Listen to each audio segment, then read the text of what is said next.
কিন্তু আপনার এই একটা ইচ্ছার কারণে যে এই মানুষটা 10 বছর জেল খাটলো বিনা কারণে, ওর বর কাছেও থাকতে পারে না, পরিবার ছাড়া, এই ক্ষতিপূরণ আপনার কোন বাপ দেবে বলেন? আপনি ইচ্ছা করে অন্যায় করবেন, আপনাকে কিন্তু কেউ চাপ দেয়নি। মানবতার অধিকার নষ্ট করার জন্য আপনি ইচ্ছা করে এই কাজগুলো করেছিলেন। আপনার একটা মাত্র ইচ্ছার কারণে আজ হাজারো মানুষ আজ 11 বছর জেলখানায় বিনা কারণে, অথচ আপনাকে কেউ চাপ দেয় না। আপনি ইচ্ছা করেছেন, মনে বলছে দে জেলে দিয়ে যেতে, ভালো মানুষ ধরিয়ে দেয়। আপনি না ইচ্ছা করে ঘুমিয়ে পড়লেন, কিন্তু ওই লোকটা আজ 11 বছর ওর বর কাছে থাকতে পারে না। ওর ছেলে মেয়ে আজ 11 বছর ওর মুখ দেখে না, কোথায় কোথায় থাকে ও নিজেও জানে না। এরকম কঠিন পরিস্থিতি আপনার জন্য তৈরি হয়ে গেল। আপনি মারা গেলেন আল্লাহর রাগ নিয়ে। কি নিয়ে বলেন তো? এই আয়াতের আছে ওয়াগাদিবাল্লাহু আলাইহি, আল্লাহ তার উপরে রেগে আছে। এই অবস্থায় যদি আপনি মারা যাওয়ার পর 2 বছর 5 বছর পর আপনি জাহান্নামে থাকলেন, এরপরে আল্লাহ আপনাকে আবার বের করে জান্নাতের নহর থেকে গোসল করে জান্নাতে দিয়ে দিল, নাকি? আল্লাহ ভাই আপনার সাথে পাগলামি করবে। আর বিচার কয়বার হয়? একবার বিচার আচার করে দিয়ে দেওয়ার পরে আবার আরেকবার তুলে নিয়ে ফের বিচার করবে। আল্লাহকে কত কাঁচা বিচারক।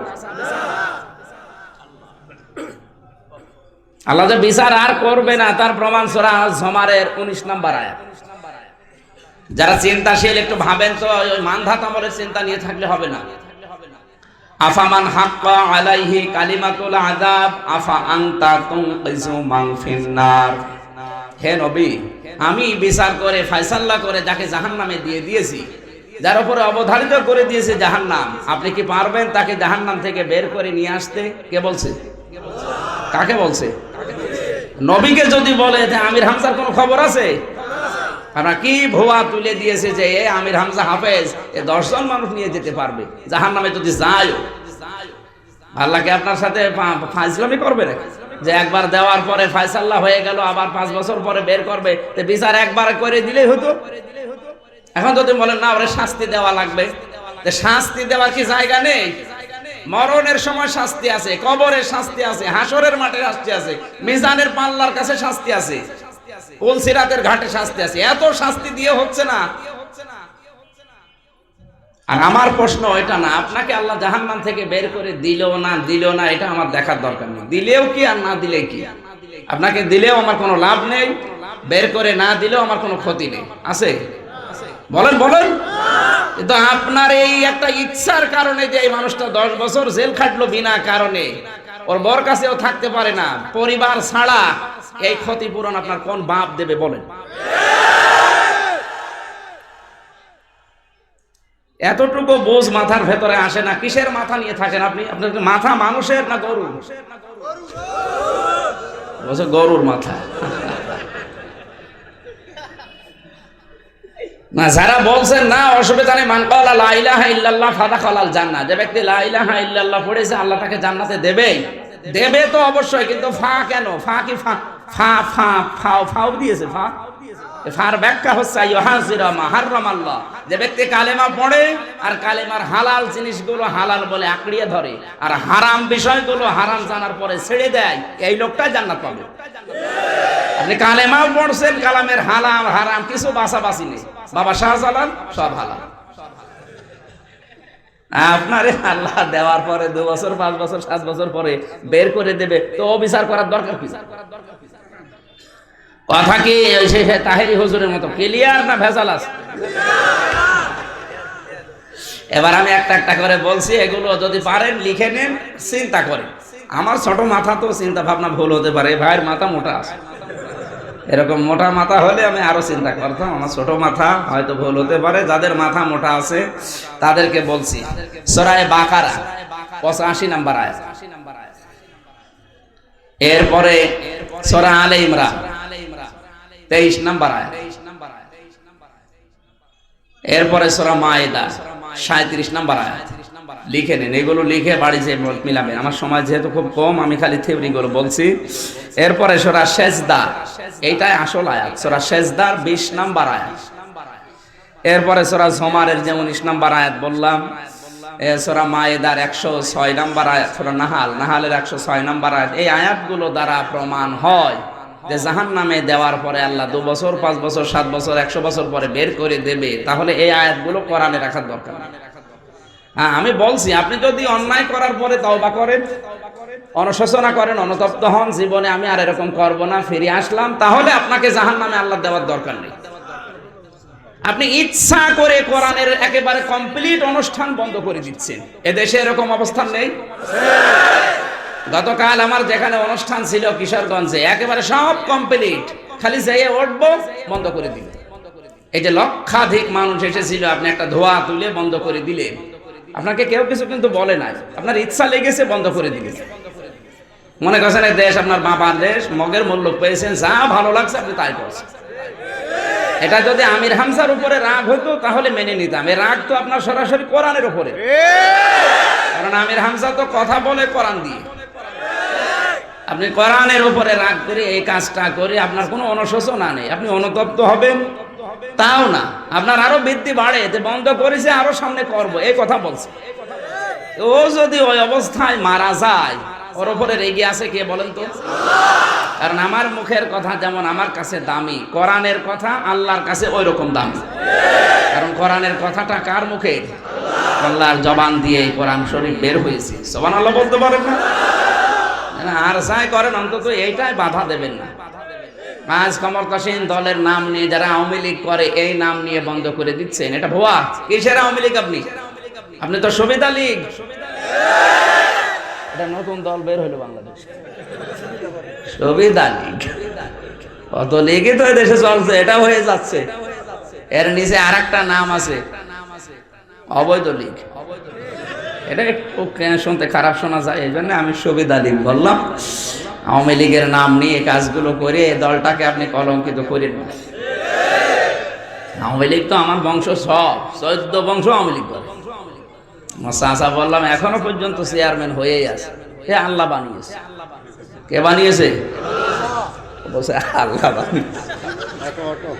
ঠিক আছে, যেভাবে হোক চেয়ারম্যান তো নাকি, সে চেয়ারম্যান হয়ে আওয়ামী লীগের কাজ কারবার যা করছে আমরা তো দেখতে পাচ্ছি। 3 কোটি টাকা খরচ করে, উনি নিজে না দিক, আরো বিভিন্ন জায়গা যেখান থেকে আসুক, এই 3 কোটি টাকা দিয়ে একটা কোরআনে কারিমের গবেষণাগার, মাদ্রাসা, মডেল মাদ্রাসা বানিয়েছে। একটা ঈদগাহ বানিয়েছে নিজের খরচে। ধনী মানুষের সন্তান। অনেকগুলো সামাজিক কর্মকাণ্ড দেখার মতো অলরেডি করেছে। একটা মহিলাদের মাদ্রাসা এবং কলেজ মিলিয়ে বানাচ্ছে, যেখানে কোরআনের শিক্ষা দেওয়া যায়।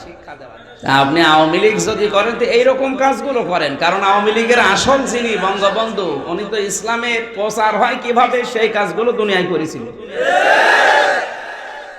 তার বাস্তব প্রমাণ এই যে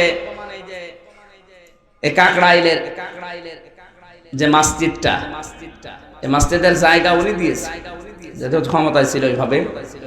2 নম্বরে টঙ্গীর যে বিশাল ইজতেমার ময়দান, মুসলমানদের দ্বিতীয় গণসমায়েত যেটা, এইটা উনি দিয়েছে। ইসলামিক ফাউন্ডেশনের মাধ্যমে কোরআন যেন প্রচার হয়, বাংলার ছেলেমেয়েরা যেন কোরআন পড়ে বোঝে, এই জন্য তিনি ফাউন্ডেশন পর্যন্ত বানিয়েছে। তার কর্মকাণ্ড সব ইসলাম প্রচারে ছিল। আর আপনি কিসের আওয়ামী লীগের নাম নিয়ে আরো ইসলাম যেন প্রচার না হয় সেই কাজ করেন। এই জন্য বললাম আপনি হয় সুবিধা লীগ না অবৈধ লীগ। আমি এর চাইতে আর নিম্ন ভাষা বলতে পারলাম না। এরপরও যদি আপনার বিবেকের কাছে ধাক্কা না লাগে, আমার মনে হয় আপনার বিবেকে কুকুরে পোশাক করিস, তাও ঠিক বলছে, আসলেও করিস, বিবেক আছে। কোন কারণে ধোয়া তুলে আপনি এগুলো বন্ধ করছেন? এগুলো বন্ধ করার আগে আপনার মনে একবারও ধাক্কা লাগে না যে টাকাগুলো শুধু এই লোকটার একা না, এই লোকটার মতো হাজার হাজার মানুষ এখানে 2 টাকা 5 টাকা করে দিয়ে এই অনুষ্ঠান সাজিয়েছে, আর আপনি একেবারে কমপ্লিট অনুষ্ঠানে সে ক্ষমতা আছে বন্ধ করে দিচ্ছেন। ক্ষমতা তো ওটা আসল ক্ষমতা না, ওটা তো অবৈধ ক্ষমতা, এই কারণে আপনি বন্ধ করছেন। আপনি যেমন লিস্ট করেছেন মামুনুল হকের নামে, আমির হামজার নামে, তারেক মনোয়ারের নামে, আপনাকেও লিস্টেড হওয়া লাগবে। আপনাকেও লিস্টেড অন্তত অলরেডি হয়ে গেছেন, এখন আপনি খালি সময়ের অপেক্ষা, দেখবেন আপনার লিস্টেড। সময় যেই পাল্টাবে আমরাও বলবো যে এটা লিস্টেড। আমরা তো তাও অন্তত এখন 6 মাস পরও ম্যাডামের কাছে যেতে পারছি, আর আপনি 6 বছরও ম্যাডামের কাছে দেখতে পাবেন। এখনো সময় আছে, থামে। ভুয়া ধোয়া তুলে আন্দাজে কোরআনের পেছনে লাগবেন। কোরআন প্রচার হবে। মানিকগঞ্জে বন্ধ হয়েছে তাই কি, নারায়ণগঞ্জে চলছে, এখানেও যদি বন্ধ হয়, আজকে রাতে আছে কিশোরগঞ্জে, কিশোরগঞ্জে যদি বন্ধ হয় মসজিদে হবে, মসজিদে যদি বন্ধ হয় দরকার জুমের মাধ্যমে কোরআন প্রচার হবে। ইন্না নাহানু নাযালনা যিকরা ওয়া ইন্না লাহু লাহাফিজুন। আল্লাহ বলেন এটা আমি নাযিল করেছি, এর হেফাজতের দায়িত্ব আমার। এখানে হাফিজনের ব্যাখ্যা দুইটা। এক নাম্বার ব্যাখ্যা হচ্ছে হেফাজত করব, দুই নম্বরে আমি প্রচার করব। কোরআন প্রচার করার দায়িত্ব কি আমির হামজার না আল্লাহর? আমাকে তো আল্লাহ মাধ্যম বানিয়েছে। বলেন বলেন, আপনি এই মাধ্যমকে যদি আটকিয়ে রাখেন জেলখানায়, জেলখানা থেকে দরকার হয় জুমের মাধ্যমে কোরআন সারা বাংলাদেশে প্রচার হবে। যেখানে নিয়ে যাবেন থামাতে পারবেন না, মেরে ফেলা ছাড়া। মেরে ফেললেও আপনি মরবেন। এখন সে পজিশনে আছি, আপনি আমার গায়ে হাত দিলে আপনার খবর আছে। এই জন্য অন্তত আশা করছে এই কাজগুলো যারা করছেন না বুঝে করেন আর বুঝে করেন, আপনি একটু থামেন। আর যারা দাঁড়িয়ে আছেন ওদেরকে মনে হয় আলাদাভাবে বলা লাগবে যে ভাই বসেন। ওরা তো মনে হয় একেবারে দেশের অনেক উপরে আছে, এখানে বসা যাচ্ছে না, যেখানে জায়গা পান ওখানে বসেন। ডান দিকে যদি জায়গা থাকে ওইটা খুলে বিছিয়ে দেন, ওটা খুলে বিছিয়ে দেন, ওখানে বসতে বলেন। আমরা আখিরাতের পুঁজি তৈরি করার জন্য আজকে একটা নির্ধারিত সাবজেক্টের উপরে কথা বলবো, এই জন্য আমরা এসেছি। আল্লাহ যেন আমাদেরকে শোনা এবং ধৈর্য ধরে শোনার এবং মানার তৌফিক দান করেন। জোরে বলেন আমিন। আমি মূল কথাগুলো অন্তত বলতে চাচ্ছি। রজব মাস, এটা আজকে মনে হয় 19 তারিখ, 19 না 20 তারিখ। রজব মাসের 19 তারিখ চলছে, আর মাত্র কয়েকদিন পরে 27 তারিখে আসবে। 27 তারিখে বিশ্ব নবীকে আল্লাহ ধুলির ধরাধাম থেকে নিয়েছিলেন সেই আরশ মহল্লায়। কোথায়? সেই জন্মের পর থেকে মেরাজের কাহিনী আপনাদের জেলায় মাড়ি না মাওলানা হাবিবুর রহমান যুক্তিবাদী, হ্যাঁ, ওনার কণ্ঠে, মাওলানা সাইদি সাহেবের কণ্ঠে শুনতে আছে যে মেরাজে এই এই এই। মেরাজের যে ঘটনা বলার জন্য আল্লাহ কোরআনে দেয়নি, ওটা আমরা অনেকে জানি না। মেরাজ থেকে কিছু প্রাপ্তি এবং কিছু শিক্ষা আছে। মেরাজ থেকে আপনি কি পাবেন এবং কি শিখবেন। বিশ্বনবী ভারাক্রান্ত মন নিয়ে কাবার হাতিমে ঘুমিয়েছিলেন, কারণ তার মাথার উপর থেকে বড় বড় দুইটা ছায়া আল্লাহ কেড়ে নেয়। এক নম্বরে তার স্ত্রী খাদিজাতুল কুবরা, দুই নম্বরে তার চাচা আবু তালেব। একজন রাজনৈতিক ভাবে সাপোর্ট দিত আর একজন অর্থনৈতিক ভাবে। কথা বুঝতেছে? এই দুইজনকে যখন আল্লাহ কেড়ে নিলেন, তখন তার মাথার উপর থেকে কোনো ছায়া আর নেই। তিনি হতাশ হয়ে পড়লেন, চিন্তিত হয়ে পড়লেন। শোক সন্তুষ্ট হয়ে কাবার হাতিমে তিনি ঘুমিয়ে আছেন। জিবরাইলকে আল্লাহ পাঠিয়ে দিলেন, যান, আমার নবীকে আমি শোক পালন করার জন্য দুনিয়ায় পাঠাইনি। কেন পাঠিয়েছে? লিযুহিরাহু আলাদ-দীনি কুল্লি ওয়া কাফা বিল্লাহি শাহিদা। হে নবী, আপনাকে আমি দুনিয়ায় পাঠালাম, আমার উদ্দেশ্য এই দুনিয়ায় যত নিয়ম নীতি আছে, যত ধর্ম আছে, সব ধর্মকে পেছনে ফেলে দিয়ে একমাত্র ধর্ম যেটা ইসলাম, তাকে প্রতিষ্ঠিত করা লাগবে। এখানে প্রতিষ্ঠিত করার আরবি কোনটা বলেন তো? আলেম নেই এখানে? কোনটা? হ্যাঁ, প্রতিষ্ঠিত করার আরবি কোনটা বলেন? ইজহির। এজহার শব্দের শাব্দিক অর্থ কিন্তু স্পষ্ট করা, জাহির করা, প্রকাশ করা। কিন্তু আমরা প্রতিষ্ঠিত করা বললাম কেন? মান কারাল কোরআনা ফাস্তাজহারাহু, যে ব্যক্তি কোরআন পড়ে আর কোরআনকে ইজহার করার জন্য চেষ্টা চালায়। এখানে ইজহার শব্দের আধুনিক অর্থ হচ্ছে প্রতিষ্ঠিত করা, কায়েম করা, দাঁড় করানো। তার মানে যে ব্যক্তি কোরআন পড়ে আর কোরআনকে সমাজে, রাষ্ট্রে দাঁড় করাতে চায়, কায়েম করতে চায়, ফাহাল্লা হালালাহু ওয়া হারামা হারামাহু, এর হালালকে হালাল জানে, হারামকে হারাম জেনে ছেড়ে দেয়। আদখালাহুল্লাহুল জান্নাহ, আল্লাহ তাকে জান্নাতে দিয়ে দিয়েছে না দেবে? হ্যাঁ, আল্লাহ তাকে জান্নাতে দেবে না দিয়েছে? দেবে মানে কি? আদখালাহুল্লাহুল জান্নাহ, দিয়ে দিয়েছে। এটা মাঝি, অতীতের শব্দ, তার মানে সে জান্নাত পেয়ে গেছে। আমার প্রশ্ন, মানুষ মারা না গেলে জান্নাতে গেল কি করে?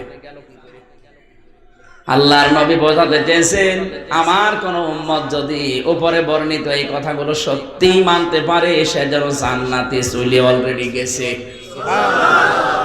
তাহলে যে ব্যক্তি কোরআন পড়ে আর কোরআনকে এজহার করার জন্য চেষ্টা চালায়, এজহার মানে স্পষ্ট করা, প্রকাশ করা, প্রতিষ্ঠিত করা, কায়েম করা, দাঁড় করানো, অনেকগুলো অর্থ পাবেন। কোরআনকে যারা এই জমিনে দাঁড় করানোর জন্য চেষ্টা চালাবে তাদের গুনাহগুন কি হবে লিযিরাহু দিয়ে আল্লাহর নবী জানিয়েছেন। হে নবী, কিসের আপনার আফসোস, কিসের হতাশা, কিসের চিন্তা করেন আপনি, কিসের শোক পালন করেন? আপনার স্ত্রী মারা গেছে যাক, আপনার চাচা মারা গেছে যাক, সন্তান মারা গেছে যাক, দুনিয়ায় শোক পালন করার জন্য আপনাকে আমি পাঠাইনি, আমি পাঠিয়েছি লিযিরাহু আলাদ্দীনি কুল্লি। দুনিয়ায় যত ধর্ম মানুষ বানিয়েছে সব কিছুকে পেছনে ফেলে আমার পাঠানো ইসলামকে আপনি জয়ী করবেন। এখানে নাই নবীকে বললেন আমাদের শিক্ষা কি? বিশ্ব নবীকে যদি আল্লাহ এখানে শোক পালন করতে নিষেধ করেন, যে আপনার স্ত্রী মারা গেছে আমি তো দেখতে পাচ্ছি, আপনার চাচা গেল, আপনার সন্তান গেল আমি দেখতে পাচ্ছি, কিন্তু শোক পালন করে আপনি সময় নষ্ট করবেন কেন? এই জন্য ইসলামে কোনো শোক নেই, সর্বোচ্চ 3 দিনের উপরে কোনো শোক পালন করা জায়েজ নেই, যত দামি যত আদরের মহব্বতের মানুষ হোক। কথা বলা লাগবে। আপনার যত দামি মানুষ হোক, মহব্বতের আদরের মানুষ, কয়দিন শোক পালন হবে? 3 দিনের পরে কোনো শোক নেই। আর আমাদের শোক চলছে 100 বছর, তাও শেষ হচ্ছে না। এমনকি অনেকে আবার শোক দিবস বানিয়েছে। খালি ঠিক ঠিক বলছেন, টের পাচ্ছেন কি বলছি? কি বলছি বলেন? না না, আমি ওইটা বলিনি, আপনি আন্দাজ ওদিকে নিয়ে যান। কেন? সে যেই হোক, শোক পালন যেহেতু ইসলামে জায়েজ নেই, আর এটা করে আপনি সময় নষ্ট করবেন কোন কারণে? কারণ ফালা আনসাবা বাইনাহুম, মরণের পরে মানুষের যত রকমের সম্পর্ক আছে সব আল্লাহ কাট করে দেবে, কোনো সম্পর্ক থাকবে না। আপনার নেতার সাথে কোনো সম্পর্ক নেই, মায়ের সাথেও কোনো সম্পর্ক নেই, বাবার সাথে নেই, ছেলের সাথে নেই, বউর সাথে নেই। এগুলো আছে কোন পর্যন্ত? যতক্ষণ চোখ ঠিক আছে, চোখ বন্ধ ওগুলো শেষ। কথা বলেন এখানে, এগুলো শুধু শেষ তা না, মরণ হয়ে যাওয়ার পর এই আবুল কাশেম মাওলানার সাথে আমার পরিচয় আছে, ওনার বাড়ি ঢাকাতে। আমি সে কুষ্টিয়া থেকে আসলে ওই আশুলিয়ায় ওনার বাড়িতে যাই। এখন হয়তো আসলে যদি ওনাকে দেখতে না পাই, ওনার আশপাশে জিজ্ঞাসা করবো সে কাশেম মিয়া কোথায়। এটা দুনিয়ার নিয়ম। আল্লাহ পাক বলেন ফালা আনসাবা বাইনাহুম ইয়াউমাইদি ওয়ালা ইয়াতাসালুন। চোখ বন্ধ হয়ে যাওয়ার পরে কাশেম মিয়ার সাথে তোর সম্পর্ক তো থাকবেই না, এমনকি কাশেম নামে যে একটা লোক ছিল তোর পরিচিত, এরকম মনেও হবে না।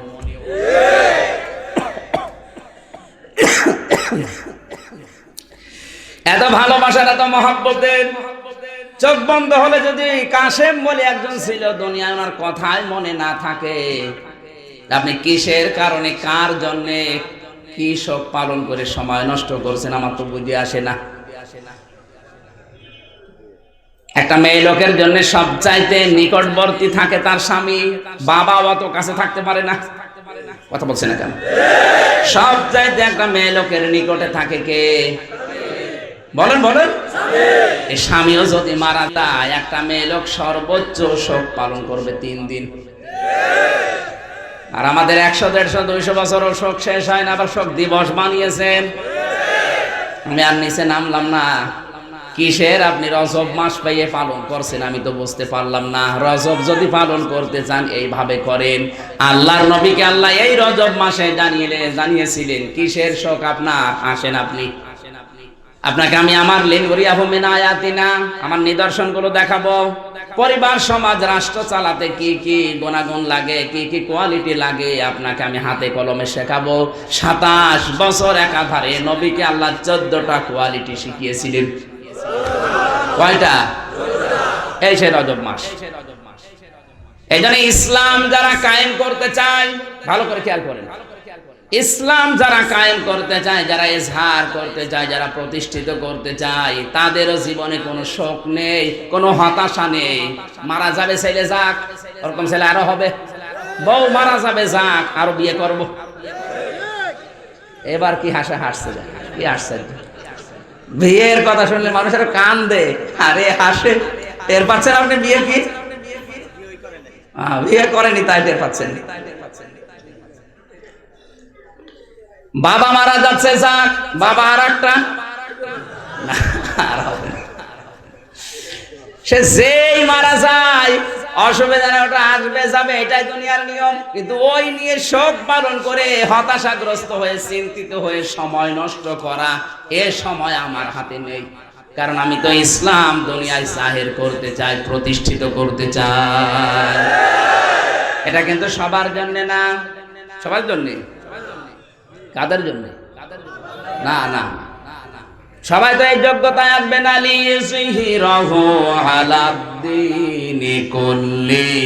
আল্লাহ পাক বলেন যে মানুষগুলো আল্লাহর দ্বীনকে ইজহার করতে চায়, প্রতিষ্ঠিত করতে চায়, যারা ইসলাম নিয়ে আন্দোলন করে তাদের জন্য। আজ ইসলামী আন্দোলন বাংলাদেশে সবাই করে না। 100 জনের মনে হয় 5 জনও মিলবে না, 95 জন সব আছে বলে হুজুর দিনকাল ভালো না, গোপনে আসি। এই বেটা, দিনকালকে 1400 বছর আগে ভালো ছিল, ওই সময় তো আরো খারাপ ছিল। তখন যদি সাহাবায়ে কেরাম কোরআনে কারিমের আন্দোলন করতে পারে, তো তোমার দিনকাল আবার কবে ভালো আসবে? তুমি কি 1000 বছর হায়াত চাও? দিনকাল অনেক ভালো আছে, এর ভেতরে আপনাকে আপনার আখিরাতের পুঁজি তৈরি করে নেওয়া লাগবে। না হঠাৎ করে যেদিন চোখ বন্ধ হয়ে যাবে সেদিন সব হারাবেন। কথা বলে না কেন? আমরা যেন সব হারিয়ে না ফেলে। ইসলামকে সর্বশ্রেষ্ঠ ধর্ম বলে অনেকে, এখানে আছে না এরকম মানুষ? ইসলাম সর্বশ্রেষ্ঠ ধর্ম না, না। সর্বশ্রেষ্ঠ বলতে গেলে অন্যান্য ধর্ম আছে, তার ভেতরে ইসলাম শ্রেষ্ঠ, এই জন্য সর্বশ্রেষ্ঠ বলা হয়। কিন্তু ইসলাম হচ্ছে আল্লাহর ভাষায় একমাত্র ধর্ম। এই জন্য ইন্নাদ দীনা ইনদাল্লাহিল ইসলাম, এখানে ইসলামের আগে আলিফ লাম আছে, দ্বীনের আগেও আলিফ লাম আছে। আলিফ লাম কি খেলা করার জন্য দিয়েছে? কি জন্য?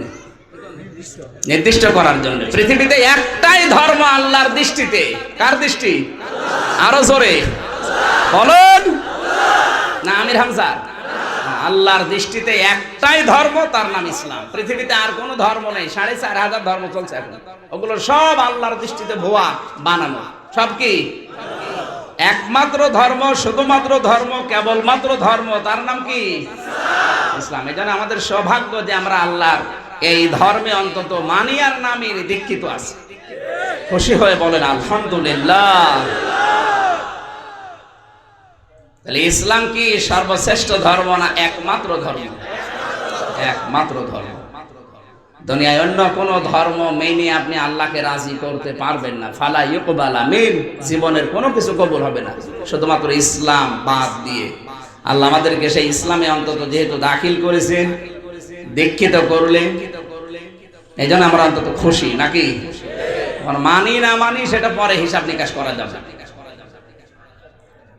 রাসূলের এখান থেকে যে রজব মাসের শিক্ষাটা আপনি অন্তত যদি মাথায় মগজ থাকে, কিছু পেয়েছেন তো নাকি? যে দুনিয়ায় যত আপনজন মারা যাক, ইসলামী আন্দোলন যারা করবে তাদের কাছে জীবনে কোনো হতাশা নেই, কোনো শোক নেই। বলেন? সুতরাং আপনাকে একটু শক্ত হয়ে দাঁড়াতে হবে। রাসূলুল্লাহকে আল্লাহ 27 বছরের জন্য নিয়ে গেলে বললেন দাঁড়ান, আপনি শক্ত করে দাঁড়ান। আপনি কিসের শোক পালন করে সময় নষ্ট করেন? আপনাকে আমি দুনিয়ায় পাঠিয়েছি আমার দ্বীনকে ইজহার করার জন্য, প্রতিষ্ঠিত করার জন্য। আপনার এখন থেকে কাজ হবে ব্যক্তিগত জীবন থেকে আন্তর্জাতিক জীবন পর্যন্ত 14টা কর্মসূচি আপনাকে আমি শেখাবো আমার এই গবেষণাগারে। কয়টা?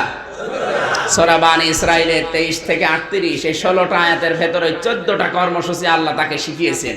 ওটা যদি আপনি অ্যাপ্লাই করতে পারেন দুনিয়ার উম্মতের কাছে, আর ওরা যদি মেনে নিতে পারে, রিসিভ করার পর ওরা যদি গ্রহণ করতে পারে, মেনে নিতে পারে, আমি আল্লাহ ঘোষণা দিলাম আপনার যুগ শ্রেষ্ঠ যুগ হবে। 1500 বছর আগে মেরাজের এই কাহিনী শোনা না, শুধু এখান থেকে 14টা শিক্ষা নিয়ে তারা যদি শ্রেষ্ঠ জাতি হতে পারে, আমরা হতে পারি না? বলেন বলেন। আল্লাহ আমাদেরকে হওয়ার যেন তৌফিক দান করেন, জোরে বলেন আমিন। আমরা কোরআনে কারীম থেকে মাত্র একটা আয়াত পড়েছি, সূরা মায়েদা, একটা মাত্র আয়াত, 35 নম্বর আয়াত। যে শব্দটা নিয়ে বাংলাদেশে ভেজাল চলছে, ওসিলা, এই ওসিলা নিয়ে ঝামেলা আছে না দেশে? কত মানুষের ওসিলা দেওয়া হয়, বিশেষ করে এই কুমিল্লা, ব্রাহ্মণবাড়িয়া, হবিগঞ্জ সব তো ওসিলা ধরে বাবা।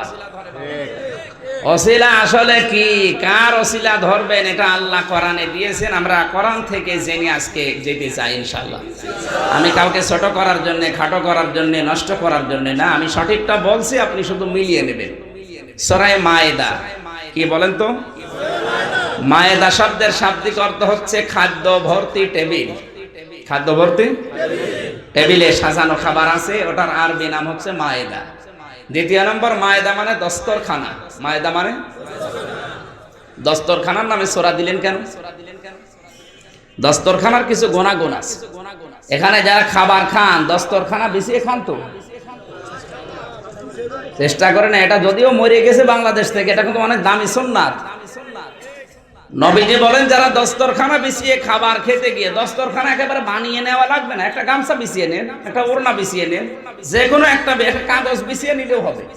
দস্তরখানায় পড়ে যাওয়া খাবার যদি কেউ তুলে খেয়ে ফেলতে পারে, তাহলে ওর যে শরীরের ভেতরে হাড় গুলো আছে, বিজ্ঞান এখন জানিয়েছে শরীরের ভেতরে 206 প্রকার হাড় আছে। বাড়ি যাই এসার পরে খেয়ে বলবেন সুবহানাল্লাহ। শুধু 206 প্রকার হাড় আল্লাহ দিয়েছে তা না, 360টা জয়েন্ট দিয়েছে, জোড়া দিয়েছে। আর প্রত্যেকটি জয়েন্টের আগে, জোড়ার আগে দেখবেন চামড়া কিছু বাড়তি করা আছে। আল্লাহ বোঝাতে চেয়েছেন, আমার বান্দা যদি কোনো কিছু ধরতে গেলে টান না লাগে, চাপ না লাগে, যেন স্বাভাবিকভাবে ধরতে পারে। এই জন্য চামড়াও দিয়েছে 9768 প্রকার। কিন্তু আশ্চর্য হচ্ছে, কোন জায়গার চামড়া কিন্তু কোন জায়গার সাথে মিল নেই। এই যে এই করে চামড়া একরকম, উপরের চামড়া একরকম, এ মুখের চামড়া, কানের চামড়া মনে হচ্ছে একরকমই দেখতে, কিন্তু এর ভেতরে কত পার্থক্য। এ কানে শীত লাগে, মুখে এখানে কান মোজা পাওয়া যায়, মুখ মোজা আছে। এরকম 9768 প্রকার চামড়া, সব আলাদা আলাদা। আমরা যেহেতু ওই বিষয়ে আলোচনা না, আমি কাজ দিলাম যে আমাদের এই 206 প্রকার হাড়ে 360টা জয়েন্ট আছে। নবীজি বলেন, তোমরা প্রতিটি জয়েন্টের বিনিময়ে সাদকা করবা।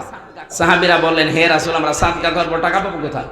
নবীজি বললেন, ওই দস্তরখানায় পড়ে যায় খাবার, ওইটা তুলে খেয়ে ফেলো, তাহলে এই হাড়ের সাদকা আল্লাহ আদায় করে দেবেন। দ্বিতীয় নম্বর, রাস্তাঘাটে যদি কোনো কাঁটা পড়ে থাকে, কষ্টদায়ক কিছু থাকে, ওইটা নিজের দায়িত্ব নিয়ে তুলে ফেলে দিবা।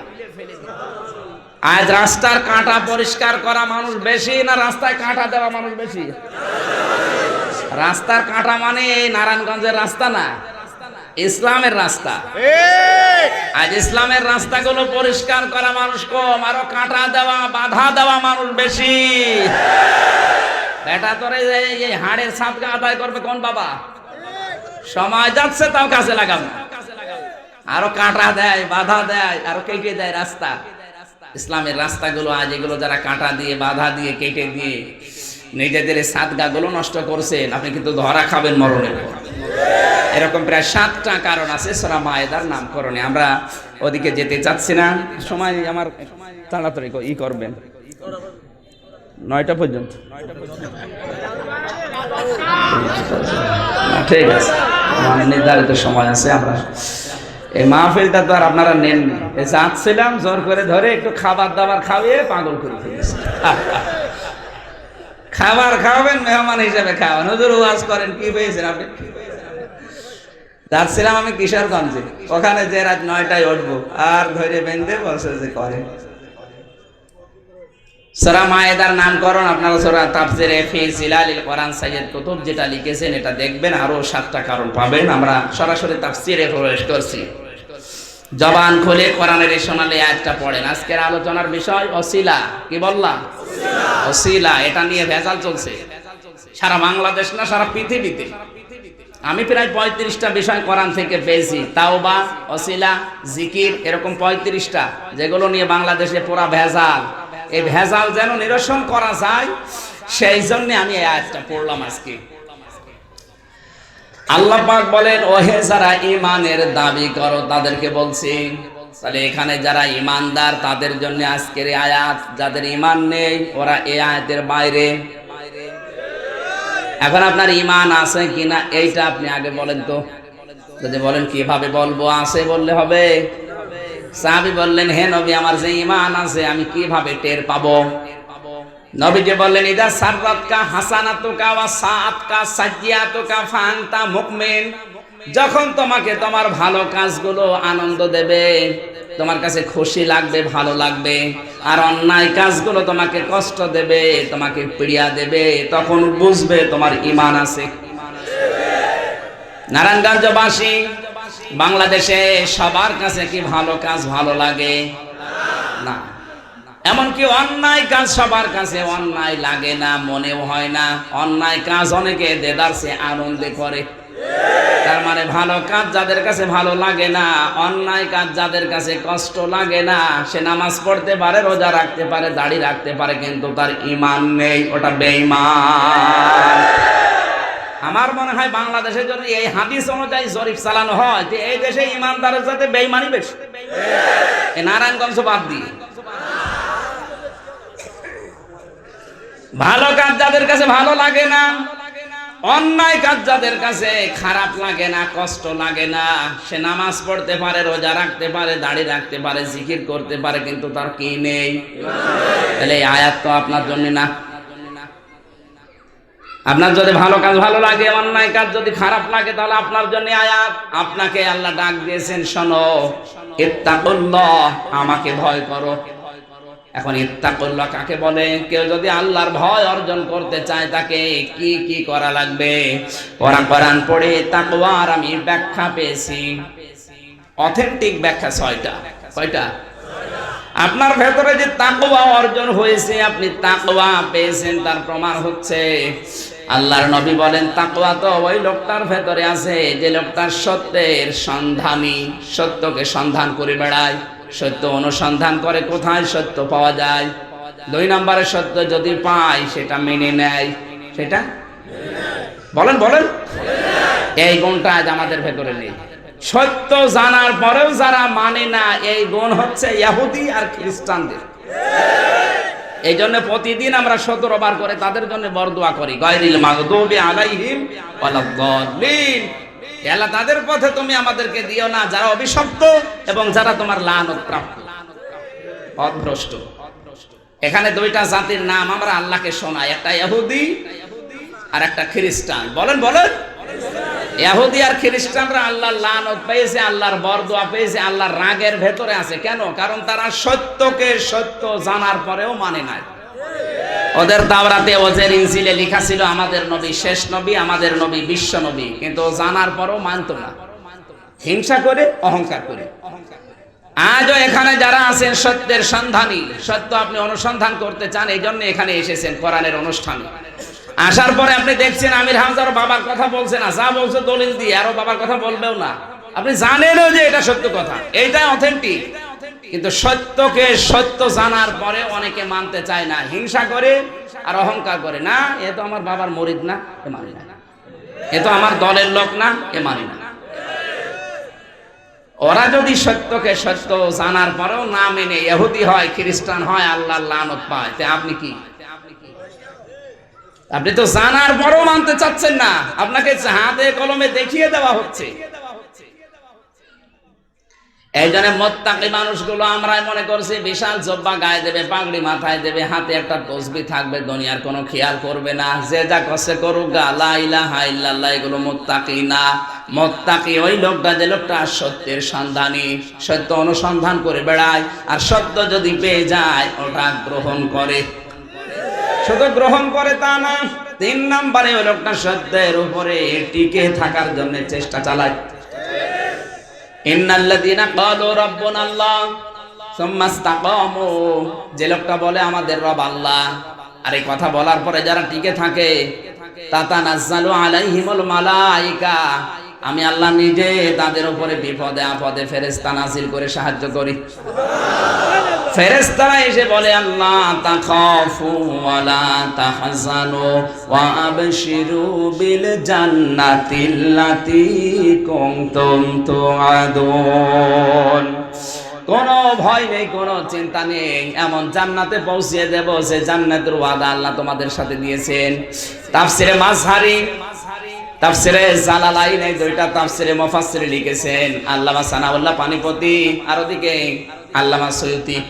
ওনারা দুইজন বলেন আল্লাহ তাখাফু ওয়ালা তাহজানু, কি দুনিয়ার মানুষ জানো, এই যে এই লোকটা বিপদে পড়লে, মুসিবতে আছে, ঝামেলায় পড়ে গেছে, মরণের বিছানায় লাফাচ্ছে, এই অবস্থায় যদি ফেরেশতা ওর কাছে এসে বলে কিসের ভয় আপনার, কিসের চিন্তা করেন, হয়তো আপনার চিন্তা হচ্ছে যে আমি এখনই যদি মারা যাই, আমি এখন যদি জেলে যাই, আমি এখন যদি দেশ থেকে হারিয়ে যাই, তাহলে আমার ছেলে মেয়ের কি হবে, আমার অর্থ সম্পদের কি হবে, আমার চাকরির কি হবে, আমার বোর কি হবে।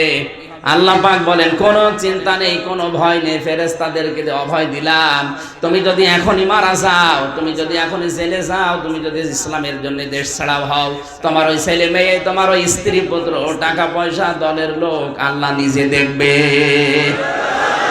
এটা ফেরেশতাদের দিয়ে রহমতের এই বাণীটা না শোনালে একটা মানুষ 85 বছর বয়সে আজ 28 বছর জেলখানায় থাকা অত সহজ না। আলজেরিয়ার কারাগারে আব্বাস মাদানি 18 বছর জেলে। মানুষ 18টা বছর, 28 বছর, 32 বছর জেলে থাকা অত সহজ? আপনি 2 দিন থেকে দেখেন তো। যারা আল্লাহকে রব বলার পরে টিকে থাকতে পারে, আল্লাহ তাদেরকে এই বেনিফিটটা দেয়। আপনি 2 দিনও পারছেন না, ওরা 28 বছর একাধারে থাকছে, কিছু মনেও হচ্ছে না, মনে হচ্ছে জেলখানা শ্বশুর বাড়ি মনে হয়। আল্লাহ তাখাফু ওয়ালা তাহজানু, ফেরেশতারা বলছে কোনো চিন্তা নেই, ভয় নেই। কার জন্য চিন্তা করেন? আপনার ছেলের জন্য, আপনার সম্পদের জন্য, চাকরির জন্য, ব্যবসার জন্য, ওগুলো আল্লাহ দেখবে, তখন ও সাহস পায়। এই জন্য মুত্তাকি তারা, যারা সত্যের সন্ধানী, সত্য পেলে গ্রহণ করে, আর সত্যের উপরে যারা টিকে থাকার জন্য প্রাণপণ চেষ্টা করে। 4 নম্বরে যারা হালালকে হালাল জানে, হারামকে হারাম জেনে ছেড়ে দেয়। 5 নম্বরে যারা উসওয়াতুন হাসানা হিসাবে একমাত্র বিশ্ব নবীকে মানে। 6 নম্বরে যাদের জীবনের সব কাজ আল্লাহর জন্য করে। এই 6টা গুণ যাদের ভেতরে আছে, এরা হচ্ছে মুত্তাকি। এরা কি বলেন বলেন? আল্লাহ পাক বলেন ঈমানদারেরা এইভাবে তাকওয়া অর্জন করো। অবতাগু ইলাইহিল ওয়াসিলা, আর আমার কাছে একটা চেয়ার, একটা পজিশন তৈরি করার জন্য, আমার নৈকট্য তালাশের জন্য চেষ্টা চালাও। আজ বাংলাদেশের প্রধানমন্ত্রী শেখ হাসিনা যদি বলে আমার পাশে যে চেয়ারটা, এই চেয়ার পাওয়ার জন্য এই পরিশ্রম করা লাগবে, বাংলাদেশে হাজারো মানুষ কিন্তু পাগল হয়ে যাবে।